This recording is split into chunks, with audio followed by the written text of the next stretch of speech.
అరుణోదయ కార్యక్రమంలో అనుదినము మాతో కలిసి దేవుణ్ణి స్తుతిస్తున్న మా ప్రియ సోదరి సోదరులకందరికీ మన ప్రభువును రక్షకుడైన యేసుక్రీస్తు అమూల్యమైన నామమున అందరికీ ప్రేమతో వందనాలు. ఉదయకాల మన ధ్యానాంశము విశ్వాసమునకు కలుగు పరీక్ష. విశ్వాసమునకు కలుగు పరీక్ష. పరిశుద్ధ గ్రంథమైన బైబిల్లో నుంచి యాకోబు రాసిన పత్రిక 1వ అధ్యాయము 2వ వచనం చదువుకుందాం. నా సహోదరులారా, మీ విశ్వాసమునకు కలుగు పరీక్ష ఓర్పును పుట్టించునని ఎరిగి మీరు నానా విధములైన శోధనలో పడినప్పుడు అది మహానందమని ఎంచుకునండి. ఉదయకాల వేళలో అనుదిన అరుణోదయ కార్యక్రమంలో ఆయన సన్నిధిలో చేరి ఆయన స్తుతించి గణపరిచే భాగ్యాన్ని దేవుడు మనకు అనుగ్రహించాడు. ఇక్కడ మనము చదువుకున్నటువంటి లేఖన భాగంలో విశ్వాసమునకు కలుగు పరీక్ష ఓర్పును పుట్టించునని ఎరిగి మీరు నానా విధములైన శోధనలో పడినప్పుడు అది మహానందమని ఎంచుకొనుడి అని చెప్పేసి చూస్తుంటున్నాం. ఇక్కడ మనం చదువుకున్నటువంటి లేఖన భాగంలో మరి విషమ పరీక్ష ఉన్నట్లు చూస్తే ఆనందంగా ఉండవు, కానీ అవి తీసుకువచ్చే మంచి ఫలితాల మూలంగా విశ్వాసులు ఆనందించవచ్చు. పరీక్షలు లేక శోధన విశ్వాసికి సర్వసాధారణమైనవి. ఇదే పరిశుద్ధ గ్రంథమైన బైబిల్లో మనం గమనించినట్లయితే ఆదికాండము 22వ అధ్యాయము 1వ వచనం చదువుకుందాం. ఆ సంగతులు జరిగిన తర్వాత దేవుడు అబ్రహామును పరిశోధించెను. ఇట్లనగా ఆయన అబ్రహామా అని పిలవగా అతడు చిత్తము ప్రభువా అనెను అని చెప్పి చూస్తుంటున్నాం. ఇక్కడ ఈ 22వ అధ్యాయంలో ఉన్నటువంటి ఆ వృత్తాంతము, అక్కడ ఉన్నటువంటి ఆ సన్నివేశము అంతా కూడా మనకు తెలుసు. అయితే అబ్రహాము విషయం చూస్తాం. దేవుడు అబ్రహామును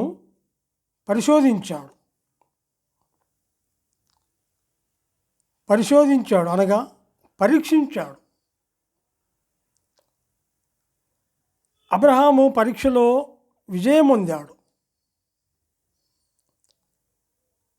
ఆయనకున్న ప్రేమను మరి తెలియజేస్తూ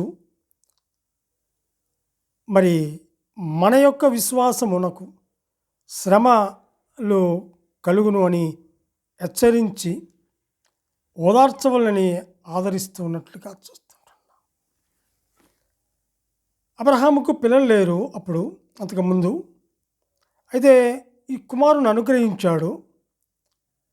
మరి అక్కడ ఆ సన్నివేశంలో అక్కడ చెప్తూ మరి 2వ వచనంలో అంటాడు, అప్పుడు ఆయన నీకు ఒక్కడై ఉన్న నీ కుమారుణ్ణి అనగా నీవు ప్రేమించు ఇస్సాకును తీసుకుని మోరియా దేశమునకు వెళ్ళి అక్కడ నేను నీతో చెప్పబోవు పర్వతములలో ఒకదాని మీద దహనబలిగా అతనిని అర్పించుమని చెప్పాడు. అబ్రహామును పరిశోధించాడు. మరి ఆ పరీక్షలో విజయం పొందిన వాడుగా ఉంటున్నాడు కూడా. మరి లేక పుట్టినటువంటి కుమారుణ్ణి తీసుకొని రమ్మంటున్నాడే, అది కూడా మరి మోరియా దేశంలోకి వెళ్ళి అక్కడ నేను నీతో చెప్పబో పర్వతములలో ఒకదాని మీద దహనబలిగా అతన్ని అర్పించమని చెప్తున్నాడే. మరి ఆయన మరి ఎంతగా హృదయంలో మరి వేదన చెంది ఉండొచ్చు అబ్రహాము పరీక్షల్లో విజయం పొందాడు. పరీక్షించాడు అతన్ని. ఆయనకున్న ప్రేమను తెలియజేస్తూ అంటున్నాడు అక్కడ. తెల్లవారినప్పుడు అబ్రహాము లేచి తన గాడిదకు గంతలు కట్టి తన పనివారితో ఇద్దరిని తన కుమారులను ఇస్సాకును వెంటబెట్టుకొని దహన బలి కొరకు కట్టెలు చీల్చి లేచి దేవుడు తనతో చెప్పిన చోటికి వెళ్ళాను. మరి ఎంతగా ఆయన మరి ఆ హృదయంలో నలిగిపోయి ఉండొచ్చు అనుకుంటున్నాను నేనైతే.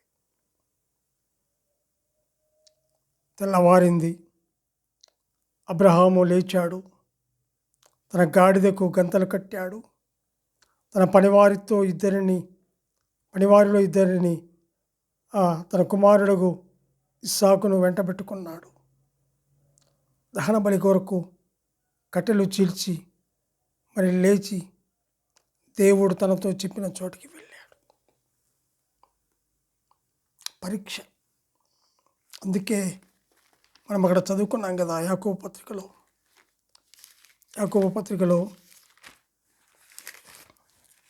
1వ అధ్యాయము 2వ వచనములో, మీ విశ్వాసమునకు కలుగు పరీక్ష ఓర్పును పుట్టించునని ఎరిగి మీరు నానా విధములైన శోధనలలో పడినప్పుడు అది మహా ఆనందమని ఎంచుకోమంటున్నాడు. అబ్రహాము విషయంలో మనం చూస్తుంటున్నాం.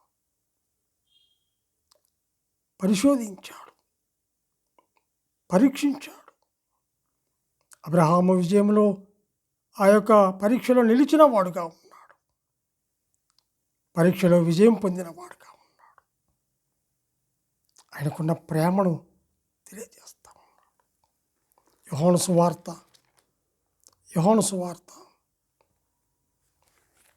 16వ అధ్యాయం 33వ వచనం చదువుకుందాం. 16వ అధ్యాయము 33వ వచనం.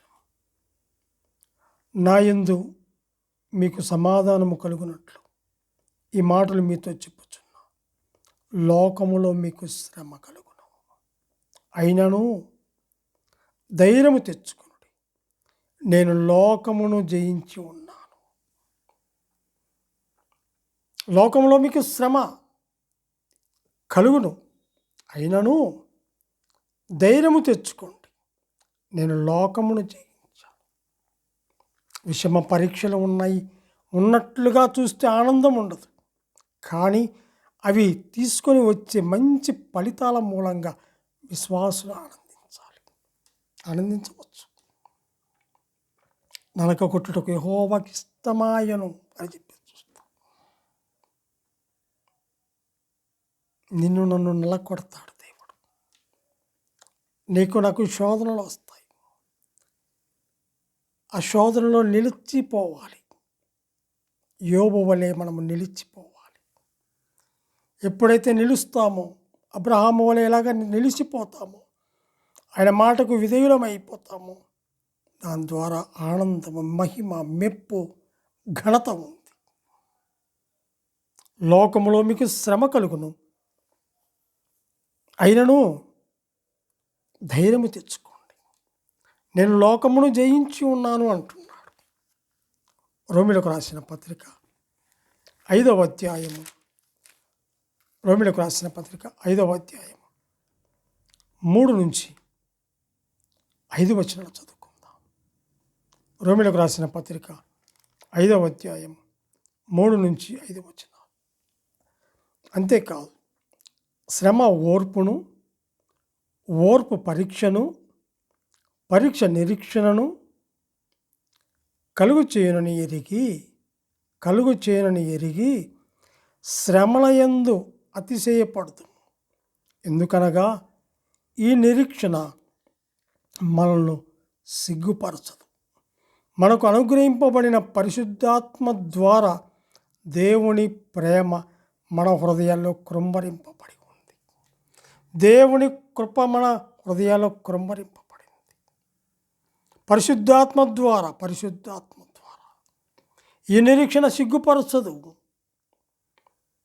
శ్రమ ఓర్పును, ఓర్పు పరీక్షను, పరీక్ష నిరీక్షణను అని చెప్పి చూస్తాం. నిరీక్షణను అనకాడ శీలము అని చెప్పి చూస్తాడు. నిరీక్షణ, శ్రమ, ఓర్పు పరీక్ష నిరీక్షణ కలుగుచునని ఎరిగి శ్రమ యందు అతిశయపడదమని చూస్తుంటున్నాం.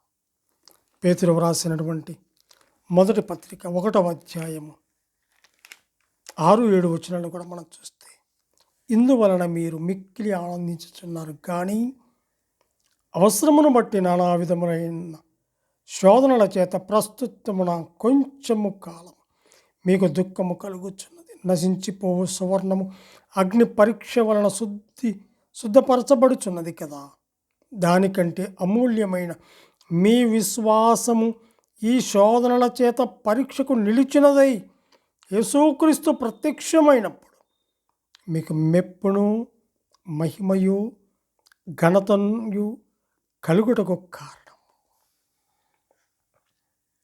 కొలిమిలో ఆ కంసాలివాడు ఆ కొలిమిలో బంగారము మస్టు మైల ఉన్నటువంటి ఆ బంగారమును వేసినప్పుడు అది కరిగి ఆ మస్టు అంత తొలగిపోయిన తర్వాత శుద్ధ సువర్ణం మంచి బంగారం వస్తుంది. అలాంటి శ్రమ కలిగినప్పుడు కూడా ఆనందంగా ఉండాలి. మిక్కిలి ఆనందించుతున్నారు. నానా విధములైన శోధనల చేత కొంచెము కాలము మీకు దుఃఖం, నశించిపోవు సువర్ణము అగ్ని పరీక్ష వలన శుద్ధపరచబడుతుంది, మీకు మెప్పు మహిమ ఘనత కలుగుటకు కారణము. ఈ లోకంలో విశ్వాసమునకు కలుగు పరీక్షలు ఎన్నో ఉన్నాయి. అబ్రహాము విషయంలో చూస్తాం, యోబు విషయంలో చూస్తాం. అయినా కూడా అపోస్తలుడైన పేతురు పత్రికలో మనం చూస్తాం, శుద్ధ సువర్ణము శుద్ధి చేయబడిన తర్వాత ఆ ఓర్పు, ఆ సహనము, ఆ శోధన నుండి తప్పించబడి మనం ఎలా ఉంటామంటే మహిమ మెప్పు కలిగి మనము జీవించగలుగుతాం. ఆయన సన్నిధిలో నిత్యము ఆనందముతో ఆనందగానముతో కీర్తించే భాగ్యాన్ని దేవుడు మనకు అనుగ్రహించాడు. విశ్వాసమునకు కలుగు పరీక్ష ఎన్నో ఉన్నాయి. అయితే మనం విశ్వాసం అనే మాట మీద ఎన్నో మాట్లాడుతున్నాం కాబట్టి ఆ వరుస క్రమంలో విశ్వాసమునకు కలుగు పరీక్ష మరియు ఆనందము కలిగిస్తుందని నమ్మి దాని ద్వారా, ఆ శోధన ద్వారా, ఆ వేదన ద్వారా, ఆ బాధ ద్వారా, ఆ దుఃఖము ద్వారా ఎంతో మనకు ఆనందం ఉంది. ఇక్కడ లేకపోయినా అక్కడ మనకు ఉంది. కాబట్టి దాన్ని బట్టి మనం ఆనందించవలసిన వారముగా ఉంటున్నాం. దేవుడు తన వాక్యాన్ని దీవించును గాక. ప్రార్థన చేసుకుందాం. పరిశుద్ధుడమైన మా ప్రియ పరలోకపు తండ్రి, మీ ముద్దు కుమారుడు, ప్రియకుమారుడు, రక్షకుడు యేసుక్రీస్తు అమూల్యమైన నామమున స్తుతులు స్తోత్రములు చెల్లించుకుంటున్నాం. దేవా, ఈ ఉదయకాల వేళలో అనుదినారు ఉదయ స్తుతి కార్యక్రమంలో చేరి నేను స్తుతించి కనపరిచే భాగ్యాన్ని మీరు మాకు అనుగ్రహించినందుకు ఈ స్తోత్రములు చెల్లించుకుంటూ మా రక్షకుడు, మా ప్రాణ విమోచకుడు యేసుక్రీస్తు అమూల్యమైన నామమున స్తుతులు స్తోత్రములు చెల్లించి ప్రార్థన చేయుచున్నాము తండ్రి. ఆమెన్.